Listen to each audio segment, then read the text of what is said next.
శుభోదయం అండి. ఓం గణేశాయ నమః. నిన్న కార్తీక పురాణం 8వ అధ్యాయం విన్నారు కదండి. ఈరోజు 9వ అధ్యాయం వినబోతున్నారు. 9వ అధ్యాయంలో మనకు విష్ణు పార్షద యమదూతల వివాదం గురించి చెప్పబడింది. ఓ యమదూతలారా, మేము విష్ణుదూతలము, వైకుంఠం నుండి వచ్చాం.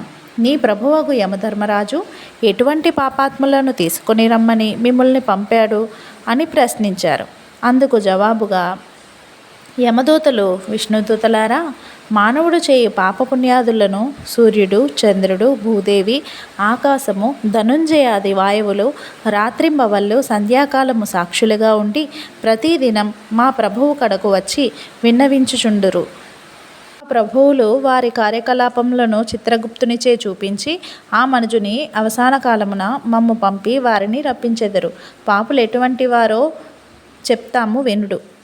వేదోక్త సదాచారములు విడిచి వేదశాస్త్రములు నిందించువారు, గోహత్య బ్రహ్మ హత్యాది మహాపాపములు చేసినవారు, పరస్త్రీలను కామించిన వారును, పరాన్న భుక్కులు, తల్లిదండ్రులను, గురువులను, బంధువులను, కులవృత్తిని తిట్టి హింసించుచు ఉన్నవారును, జీవహింస చేయువారును, దొంగ పద్దులతో వడ్డీలు పెంచి ప్రజలను పీడించువారు, జారత్వం చొరత్వం చే భ్రష్టులగు వారును, ఇతరుల ఆస్తిని స్వాహా చేయువారును, శిశుహత్య చేయువారును, శరణన్న వానిని కూడా వదలకుండా బాధించువారును, చేసిన మేలు మరిచిన కృతజ్ఞులను, పెండిళ్ళు శుభకార్యములు జరగనివ్వక అడ్డు తగిలేవారును పాపాత్ములు.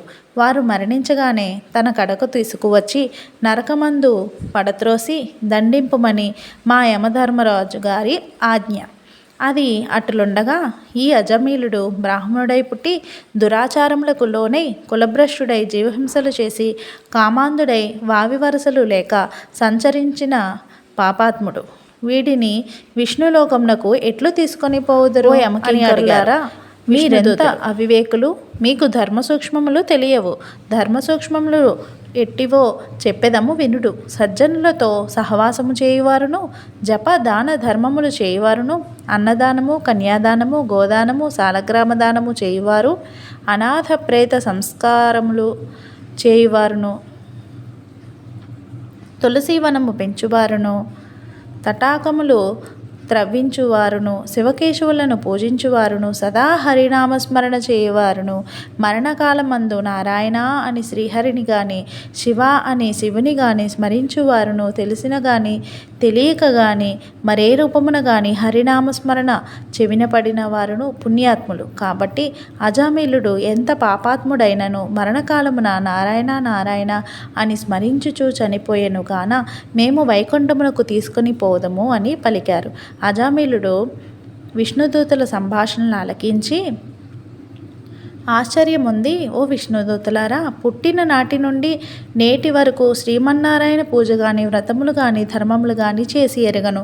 నవమాసములు మోసి కనిపించిన తల్లిదండ్రులను సహితము బాధ పెట్టి తిని, వర్ణాశ్రములు విడిచి కులభ్రష్టుడనై నీచకుల కాంతలతో సంసారములు చేసి తిని, నా కుమారుని అందున్న ప్రేమచో నారాయణ అనినంత మాత్రమున నన్ను ఘోర నరక బాధల నుండి రక్షించి వైకుంఠమునకు తీసుకుని పోచున్నారు. ఆహా, నేనెంత అదృష్టవంతుడను! నా పూర్వజన్మ సుకృతము, నా తల్లిదండ్రుల పుణ్యఫలమే నన్ను రక్షించినది అని పలుకుచూ సంతోషంగా విమానమెక్కి వైకుంఠముకు ఎగెను.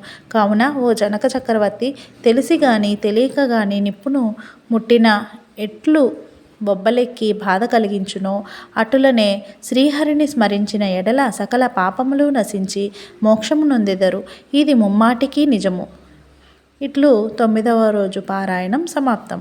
మరల మనం రేపు 10వ రోజు పారాయణంలో కలుద్దామండి. Please like, share and subscribe.